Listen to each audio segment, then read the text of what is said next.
১৪ মাসের মাথায় আমার স্বামীকে প্রবাস থেকে একেবারেই ব্যান করে দেশে পাঠিয়ে দিয়েছে। মানে আমার স্বামী ওই দেশে আর কখনোই ঢুকতে পারবে না। তাকে রিসিভ করার জন্য এয়ারপোর্ট কেউ যায়নি, কারণ তার পরিবার এবং আমি সবাই খুব বেশি ক্ষুব্ধ ছিলাম। কেন সে বিদেশ গিয়েছে টাকা ইনকাম করার জন্য, গিয়ে অন্যরকম একটা সম্পর্কে জড়িয়ে গেল। মেয়েদের সাথে টিকটক করা, ভিডিও করা, বিভিন্ন জায়গায় মেয়েদেরকে নিয়ে ঘোরাঘুরি করা। এক পর্যায়ে আমার হাজব্যান্ডের সাথে একটা মেয়েকে নিয়ে দ্বন্দ্ব হয়েছিল, মারামারি হয়েছিল, গায়ে হাত তোলা হয়েছিল। আমার হাজব্যান্ড যেহেতু মালয়েশিয়াতে থাকতো, প্রত্যেক সপ্তাহে 15 দিনে মাসে এসে সবসময় সিঙ্গাপুর চলে যেত, আর সেখানে গিয়ে বিভিন্ন মেয়েদেরকে নিয়ে ঘুরতো। টাকা পয়সা সব কিছু ওই মেয়েদের পিছনেই খরচ করেছে। আমরা কতদিন না খেয়েছিলাম। আমার হাজব্যান্ড একটা সময় আমাকে ফোন করে বলেছিল সে দেশে চলে আসবে, তারপর আবার নতুন ভিসা করে সে কাগজপত্র করে নাকি সে আবার সিঙ্গাপুর যাবে। তখনও বুঝিনি যে আসল কাহিনীটা কি।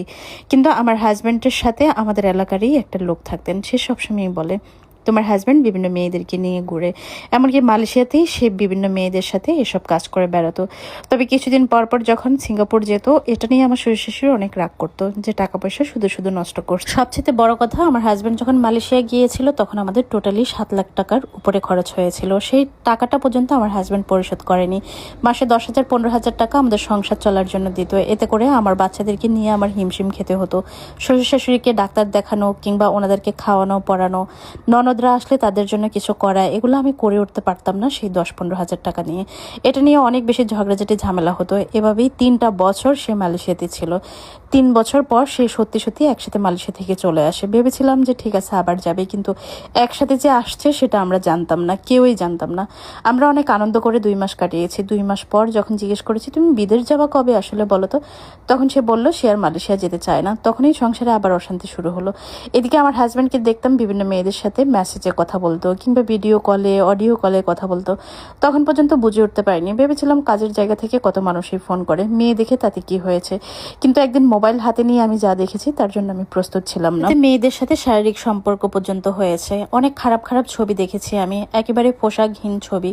এগুলো দেখে তো আমার মাথায় আকাশ ভেঙে পড়েছে। আমার শাশুড়ির কাছে আমি নালিশ দিয়েছি। আমার হাজের মাথায় আমি এলোপাতারি তাকে মেরেছিলাম। তখন আমার শ্বশুর শাশুড়ি তার ছেলের পক্ষ নিয়ে কথা বলেছে। আমি বুঝেছি আমি তার গায়ে হাত তুলেছি, সেজন্যই ওনারা এটা বলেছে, কিন্তু আমার কষ্টটা তারা অনুভব করেনি। তারপর যখন সবকিছু সামনে আসলো তখন তারাও তার ছেলেকে অপছন্দ করলো এবং তা বোঝানোর চেষ্টা করলো। আর আমি তখন চিৎকার চেঁচামেচি করে কান্নাকাটি করে বলেছিলাম খাবার দাবারে আমরা কত কষ্ট পেয়েছি, শেষ পর্যন্ত শ্বশুরকে একটা জমি বিক্রি করে মানুষের দেনা দেওয়া লাগছে, আর তুমি টাকা দিয়ে বিভিন্ন মেয়েদের পিছনে এভাবে টাকা খরচ করেছো কেন? তুমি কি এখনো ইয়াং ছেলে? তোমার 2টা বাচ্চা আছে, তোমার বউ আছে, তুমি তো স্বামী স্ত্রীর সম্পর্ক কি সেটা বুঝোই, তাহলে অন্য মেয়ের সাথে কেন করতে হবে এগুলা? এভাবে কান্নাকাটি করেছিলাম, চিৎকার করেছিলাম। তার কিছুদিন পর হঠাৎই আমার স্বামী বলে তার নাকি নতুন কাগজপত্র হয়েছে, ভিসা হয়েছে, সে এখন সিঙ্গাপুর যাবে। তখন আমার মাথা আরো ঘুরে গেল। সিঙ্গাপুর তো কোনোভাবেই আমি তাকে যেতে দিতে চাই না, কারণ যে মেয়েদের সাথে তার খারাপ সম্পর্ক হয়েছে তারা বেশিটাই আমি জানি যে সিঙ্গাপুরে থাকে এখন। এটা শুনে আমি অনেক কান্নাকাটি করেছিলাম।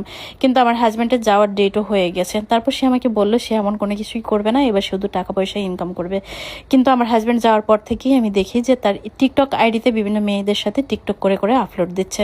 বিভিন্ন ছবি ভিডিও দেখে আমি হতাশ হয়ে গিয়েছি, খুব কান্নাকাটি করেছিলাম, হাজব্যান্ডের কাছে অনুরোধ করেছিলাম এগুলো না করার জন্য। বাচ্চাদের ভবিষ্যৎ নষ্ট করছে। এদিকে আমার হাজব্যান্ড এখন এতদিন ছিল যেখানে সেখানে একরকম, এখানে গিয়ে সে আমাকে আরো অবহেলা শুরু করেছে, সংসারের প্রতি একেবারেই বেখেয়াল হয়ে গিয়েছে।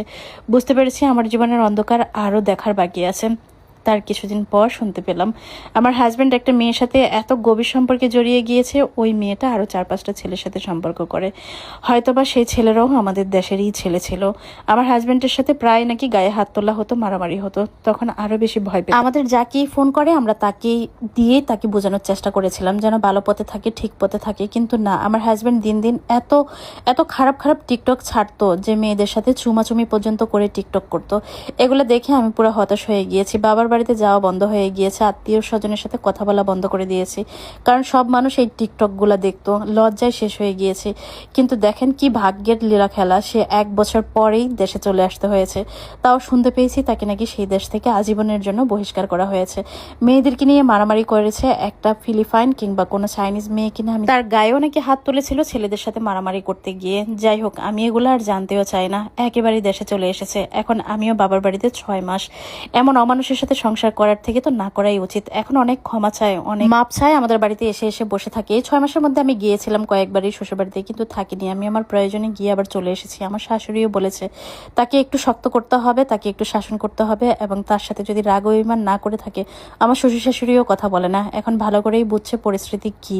এখন আসলে ভবিষ্যতে কি করব আর কি করা উচিত কিছুই জানি না। তার সাথে আমি কিভাবে বাকি জীবন কাটাবো।